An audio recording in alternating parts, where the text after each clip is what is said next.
नमस्कार दोस्तों, स्वागत है। आज हम लोग देखने जा रहे हैं एक ट्रिक जो कि वर्गमूल से जुड़ा हुआ है। दोस्तों कहता है किसी संख्या के वर्ग में कितने अंक हो सकते हैं। जैसे मान लीजिए कोई संख्या दिया, 2 अंक का 3 अंक का संख्या है, उसका अगर आपको स्क्वायर करना पड़े तो उसमें कितने अंक का स्क्वायर संख्या हो सकता है। ये सवाल टेट में आ चुका है, रेलवे में आ चुका है, एसएससी में भी आ चुका है। तो अब देखते हैं कि इसका क्या ट्रिक होगा और हम लोग इस पर क्वेश्चन भी सॉल्व कर देखेंगे, क्वेश्चन किसे सॉल्व करना है। देखिए, जब पूछा जाए कि किसी संख्या के वर्ग में कितने अंक हो सकते हैं तो इसका एक ट्रिक होता है कि जितने भी अंक होंगे वो 2n हो सकता है। अब n क्या होगा अभी समझाते हैं आपको। या तो हो सकता है 2n-1, ठीक है। जैसे मान लीजिए कि एक संख्या दिया गया 372 का स्क्वायर करना है, ठीक है। जब 372 का स्क्वायर कीजिएगा तो आपको एक बड़ी संख्या मिलेगी। अब उस संख्या में कितने अंक होंगे ये आपसे पूछा जाएगा। तो यहां देखिए 1 2 3, 372 में कितने अंक दोस्तों, 1 2 3। और जब 3 अंक है तो n का मान दोस्तों 3 हो गया। दोस्तों कितना हो गया, n का मान 3 हो गया। तो जब हमको इसके वर्ग में अंकों की संख्या निकालनी होगी तो 2 को हम 3 से गुना करेंगे, कहेंगे 6 अंक वाली वर्ग संख्या मिल सकती है। कितने अंक दोस्तों, 6 अंक वाली मिल सकती है। या फिर 2 गुने 3 -1, 3 दूनी 6 -1 5, ठीक है। यानी या तो 6 अंक वाली होगी या तो 5 अंक वाली होगी। आपके ऑप्शन में इन दोनों में से कोई एक ही होगा, या तो 6 होगा या तो 5 होगा। आइए एक और क्वेश्चन देख लेते हैं। जैसे मान लीजिए आपको कहा जाए कि 38 का जो स्क्वायर करोगे तो 38 का स्क्वायर में कितने अंक का वर्ग संख्या हो सकता है। जो इसका वर्ग कीजिएगा उसमें कितने अंक होंगे, कितने डिजिट होंगे। तो आप क्या करेंगे, देखिए n का मान दोस्तों यहां से 2 आ रहा है, समझने में कोई दिक्कत नहीं है। 1 अंक 2 अंक, तो n का मान 2 हो गया। तो पहला 2 × n करेंगे, 2 गुने 2, यानी कि या तो 4 अंक का हो सकता है या तो 2 × n मतलब कि 2 गुने 2 -1 यानी 3। या तो 4 अंक का होगा या तो 3 अंक का होगा। आपको भी पता है कि 38 का स्क्वायर में 4 अंक होते हैं। तो इन दोनों में से कोई भी एक ऑप्शन में होगा, आप उसको उत्तर में लगा देंगे, ठीक है। आइए एक और क्वेश्चन देख लेते हैं। जैसे मान लीजिए आपको कहा गया कि 158 का स्क्वायर करने पर इसका जो स्क्वायर होगा उसमें कितने डिजिट होंगे, कितने अंक होंगे। तो आप देखिए कि n का मान दोस्तों बोलिए कितना होगा इसमें। बिल्कुल सही दोस्तों, n का मान 3 हो जाएगा।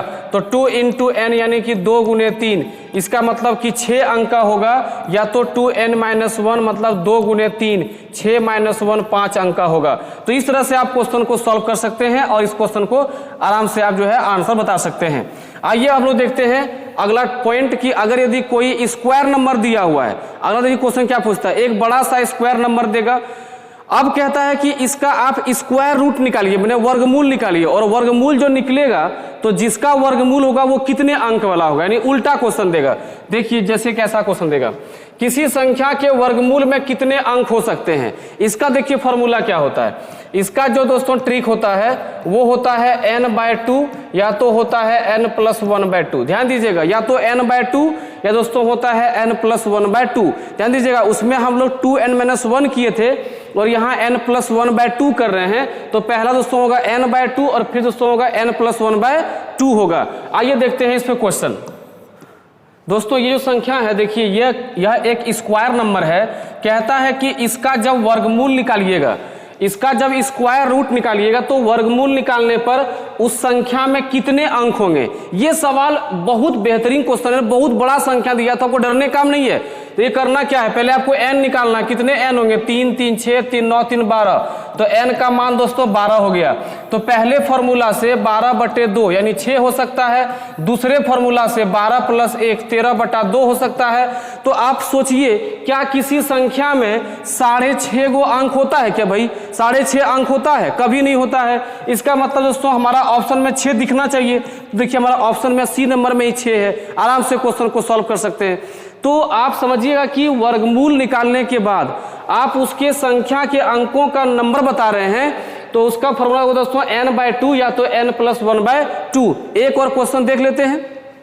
दोस्तों अगला क्वेश्चन देखिए, कहता है इसका जब वर्गमूल निकालेंगे तो इसका जो वर्गमूल होगा, स्क्वायर रूट होगा दोस्तों, उस संख्या में कितने अंक होंगे।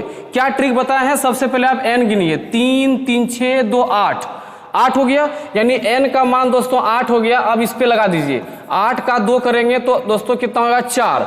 अब 8 + 1 9, 9 का आधा करेंगे 4.5, तो बताइए अंक कभी 4.5 में होगा? कभी नहीं होगा। देखिए आपके ऑप्शन देखिए 4 दिया हुआ है, मार देंगे आंसर। ये सवाल से आपको 1 नंबर पक्का आएगा, इसलिए आप इस पूरे टॉपिक को, पूरे वीडियो को अच्छे से देख करके समझ लीजिए और फिर उससे मिलता हूं हम लोग अगले वीडियो। तक के लिए जय हिंद, पढ़ते रहिए।